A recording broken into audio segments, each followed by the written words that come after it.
সোজা লাগবে।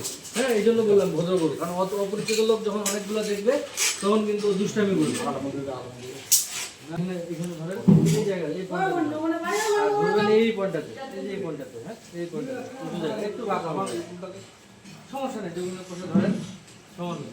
এই 1 ইঞ্চি আমার কম হোক, বেশি ধরলে কিন্তু 10 কেজি কম বেশি হয়ে যাবে। গোস্ত জড়া দিতে হবে। হ্যাঁ, এই দাও দাও, এর নাম কি দিছেন? না, এর নাম দেওয়া হয়েছে,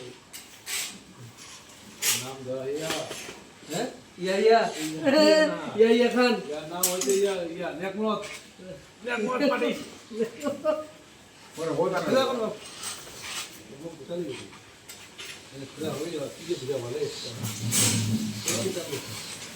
আচ্ছা ধরেন একটা আসুক, একটা আনুমানিক আমরা ওজন রাখি, যখন পরিচিত লোকগুলো ইয়া করবেন কতটুকু আসছে, ফিটে ফিটে ফিটে ফিটে ফিটে তো না নিয়ে আপনি ইঞ্চিতে নেবেন। হ্যাঁ, ফিটে নিলে পাবেন না, যে পুরো ইয়া হয়ে গেছে।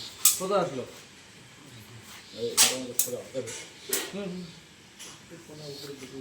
কত আসছে? সেটাতে তো বুঝে যায় না। হ্যাঁ, 48 ইঞ্চি, ইঞ্চিতে মাপ করতে হবে। এখন এটা রাউন্ড করবেন কিভাবে? উপর দিয়ে ফেলেন, উপর দিয়ে ফেলেন, উপর দিয়ে ফেলেন।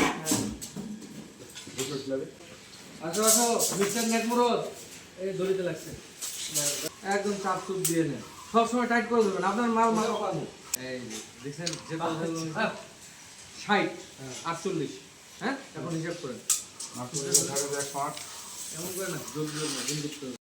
আবার 60 দেন, 60 হয় নাই, 48 হ্যাঁ 48 গুণ 60 গুণন 60, হ্যাঁ না না, এবার ভাগ দেন, ভাগ দেন, ভাগ দেন, ভাগ 660, 660 কত আসলো? 48 গুণন 60 গুণন 60, 261, 60 গুণন 60, 261 কেজি আসলো। হ্যাঁ ভাগ দেন, এবার ভাগ চিহ্ন দেন, ভাগ 660 দেন, 660, 660 কত আসে? 261, 261।